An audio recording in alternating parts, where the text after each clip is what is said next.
با مقصد تحکیم زمینه‌های مادی و تکنیکی مؤسسه تعلیمی، بهتر نمودن سطح و صفت تعلیم برای تحصیلات باصفت، آمادگی مکتب به سال نو تحصیل در همه مؤسسه‌های تعلیمی ناحیه واسع، تعمیر بنای مکتب، صنفخانه‌ها و آمادگی‌ها به دوره زمستان‌گذرانی ادامه دارند.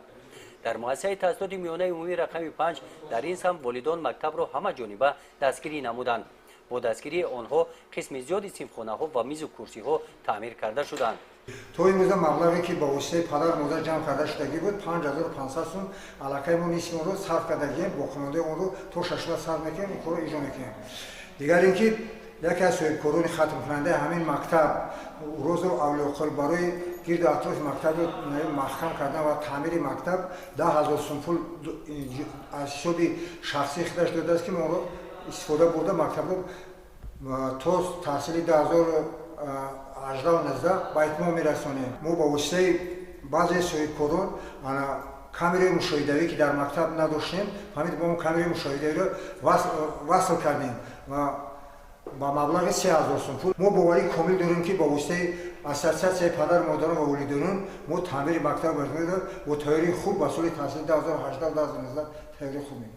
در دهه گلاباد جماعت دهات به نام عبدی عوضف هم 26 صنفخانه مؤسسه تحصیلات میانه عمومی رقم 33 با دستگیری والدان تعمیر کرده شد. کلکتیو آموزگاران با یاری اساس والدان آموزگاران مؤسسه تحصیلات میانه رقم 33 رو به نام قربانف رحمت رو از تعمیر جاری پورا برآوردیم.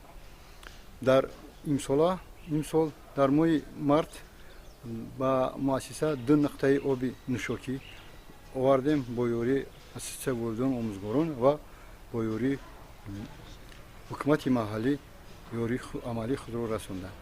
در کارهای تعمیر و آماده سازی صنفخانه‌ها به سال نو تحصیل در مؤسسه‌های تعلیمی حدود جماعت دهات گلستان و جماعت دهات به نام میرعلی محمد علیف کارمندان قسم خواجگی جلب کرده شدند.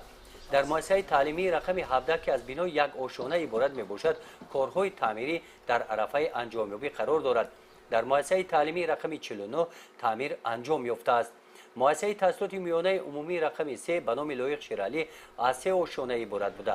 در تعمیر صنفخانه‌ها از واسطه‌های تکنیکی استفاده می‌نمایند.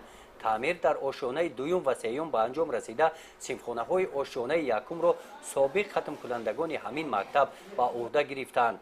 ماموریت مؤسسه‌های تعلیمی مقصد دارند که تا انجام ماه ایون تعمیر صنفخانه‌ها را به انجام رسانیده به سال نو تحصیل آماده می‌شوند.